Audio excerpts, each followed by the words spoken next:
O livro vermelho Citações do presidente Mao Tse-tung, parte 21, apoiar-se nas suas próprias forças e lutar arduamente. Em que base deve assentar a nossa política? Sobre a nossa própria força. A isso se chama apoiar-se nas suas próprias forças. Evidentemente, nós não estamos sós, todos os países e povos do mundo que lutam contra o imperialismo são nossos amigos. Contudo, nós insistimos na necessidade de apoiar-nos nas nossas próprias forças. Apoiando-nos nas forças que nós próprios organizemos, poderemos derrotar todos os reacionários chineses e estrangeiros. A situação e a nossa política após a vitória na Guerra de Resistência contra o Japão, 13 de agosto de 1945, Obras Escolhidas, tomo 4.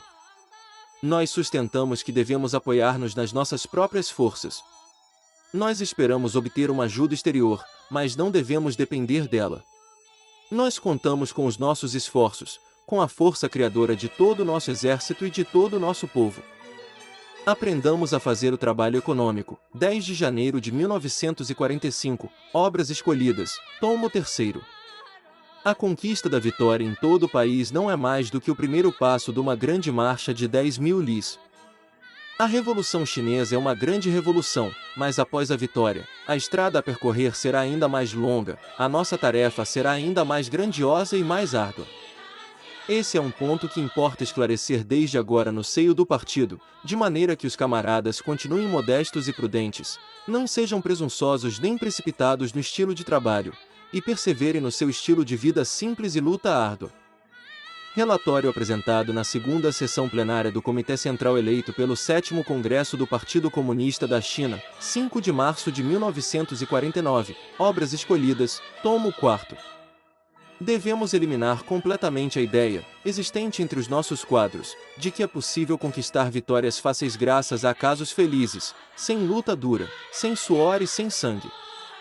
Estabelecer sólidas bases de apoio no Nordeste, 28 de dezembro de 1945, Obras Escolhidas, tomo 4.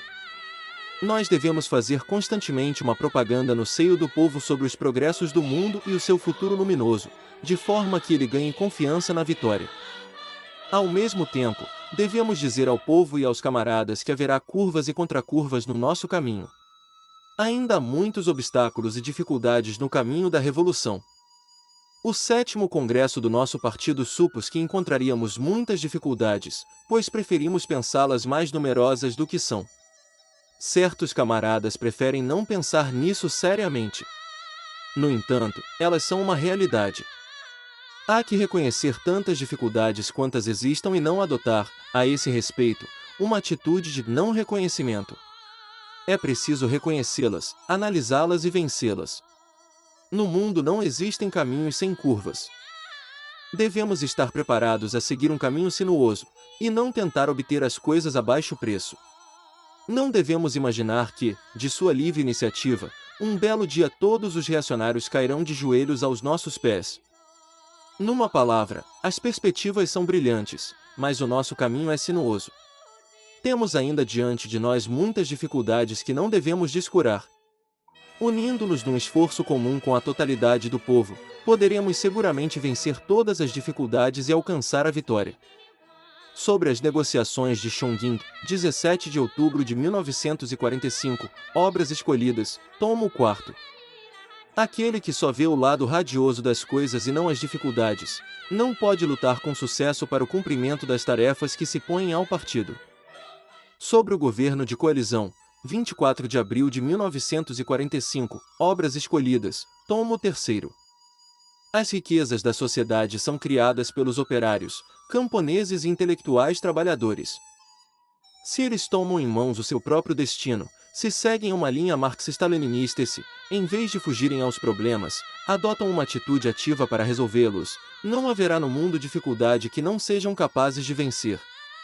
Nota introdutória: o secretário do partido toma a tarefa em mãos e todos os membros do partido participam no estabelecimento das cooperativas. 1955, o auge socialista nas regiões rurais da China. Os camaradas do partido devem ter plenamente em conta todas as dificuldades e estar prontos a vencê-las com vontade indomável e de maneira planificada. As forças reacionárias têm as suas dificuldades e nós temos as nossas. Contudo, as dificuldades das forças reacionárias são invencíveis, pois estas são forças moribundas, não têm qualquer futuro. As nossas dificuldades podem ser vencidas porque nós somos uma força nascente, e temos um brilhante futuro. Para saudar o novo auge da Revolução Chinesa, 1 de fevereiro de 1947, Obras Escolhidas, tomo 4. Que nos momentos difíceis os camaradas não percam de vista os nossos sucessos, olhem para o nosso futuro luminoso e redobrem de coragem. Servir o povo, 8 de setembro de 1944, Obras Escolhidas, tomo 3. É através de dificuldades e vicissitudes que cresce tudo quanto é novo. Na causa do socialismo, tentar ir sempre de vento em popa, tentar obter facilmente sucessos sem passar por dificuldades nem vicissitudes e sem fazer os máximos esforços, constitui uma pura ilusão. Sobre a justa solução das contradições no seio do povo, 27 de fevereiro de 1957. Em certos momentos da luta revolucionária, as dificuldades superam as condições favoráveis. Nesse caso, as dificuldades constituem o aspecto principal da contradição, e as condições favoráveis, o aspecto secundário.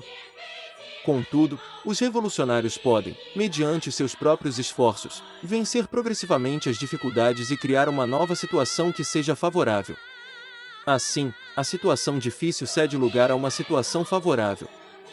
Sobre a contradição, agosto de 1937, Obras Escolhidas, tomo 1. O que é trabalhar? Trabalhar é lutar. Ali, existem dificuldades e problemas que devemos resolver. É para vencer essas dificuldades que nós iremos para lá trabalhar e lutar. Um bom camarada é aquele que tanto mais insiste em ir para um lugar quanto maiores são as dificuldades que nesse lugar existem.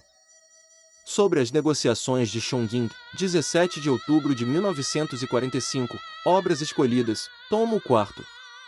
Na China antiga havia uma fábula intitulada Como Yukon removeu as montanhas. Essa fábula conta que, em tempos que já lá vão, vivia na China setentrional um velho chamado Yukon das Montanhas do Norte. Do lado sul, em frente da sua casa, havia duas grandes montanhas, Taen e Vangu, que lhe impediam a passagem.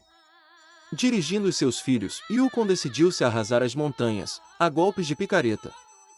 Vendo-os em tal trabalho, um outro velho, chamado Zizou, desatou-se a rir e disse-lhes: "Que tolice! Sozinhos, vocês nunca conseguirão arrasar essas duas montanhas."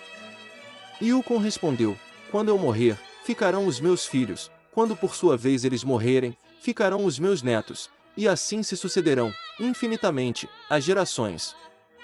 Quanto a essas duas montanhas, por muito altas que sejam, elas já não podem crescer mais, e a cada golpe de picareta, vão se tornando mais pequenas. Então, por que razão não poderemos arrasá-las?" Após ter refutado os pontos de vista errôneos de Zizou, Yukon continuou, inabalável, a escavar dia após dia, o que comoveu o Deus do céu, que enviou então 2 anjos à terra para que carregassem às costas as duas montanhas. Hoje, há também 2 grandes montanhas que pesam enormemente sobre o povo chinês. Uma é o imperialismo e a outra, o feudalismo. Desde há muito que o Partido Comunista da China se decidiu a arrasá-las. Nós devemos ser perseverantes e trabalhar sem descanso, pois também poderíamos chegar a comover o Deus do céu. Para nós, o Deus do céu não é outro senão a massa do povo chinês. Se ela se levantar em peso para escavar conosco, por que razão não haveremos de poder arrasar essas duas montanhas? Como Yukon removeu as montanhas, 11 de junho de 1945, Obras Escolhidas, tomo 3.